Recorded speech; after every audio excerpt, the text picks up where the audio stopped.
आता गाजराचा सीझन संपत आलेला आहे, तर चला मग काहीतरी नवीन बनवूया माझ्या पद्धतीने। आज बनवू मस्त अशी गाजराची बासुंदी। बघू शकतात किती मस्त झालेली आहे, क्रीमी क्रीमी। तर चला मग सुरू करू रेसिपी। शिवाय नमस्तुभ्यं मैत्रिणींनो, मी आहे अंजली कुंभार। माझ्या यूट्यूब चॅनलवर तुमचं खूप खूप स्वागत आहे।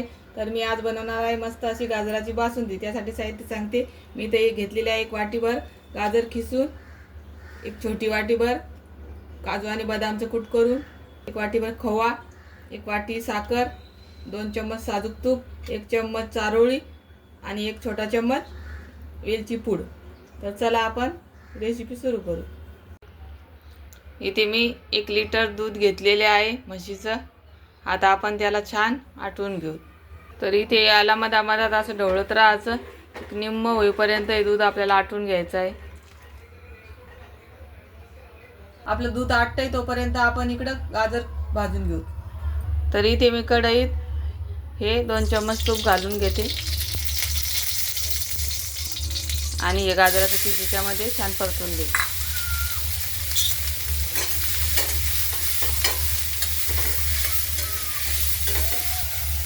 गाजर छान मऊ होईपर्यंत आपण हे परतून घेणार आहोत। दुधाला मधामधात असं ढवळत राहायचं आणि मस्त आटून घ्यायचं दूध। 6-7 मिनिटं झालेली आहेत, गाजर मस्त मऊ झालेले आहे। आता आपण याच्यामध्ये खवा घालून घेऊ।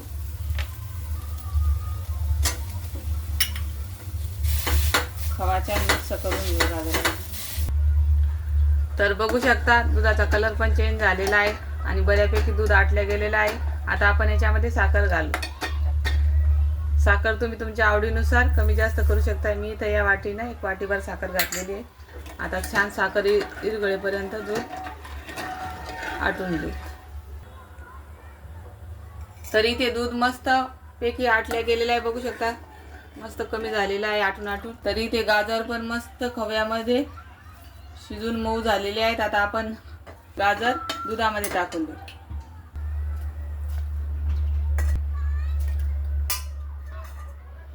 छान मिक्स करून घेऊ।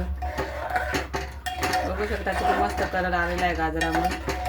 आता याच्यामध्ये ड्रायफ्रूट घालू। इथे मी चारोळी घातलेली आहे, काजू बदामचं कूट करून घेतलेलं।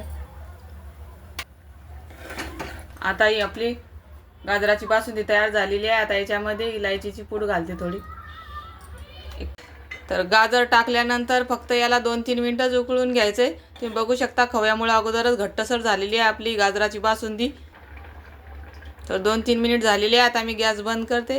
तर इथं तयार आहे मस्त आपली गाजराची बासुंदी। माझी ही रेसिपी आवडली असल्यास लाईक, शेअर, सबस्क्राईब करा आणि माझ्या या पद्धतीने जरूर एकदा करून बघा ही गाजराची बासुंदी।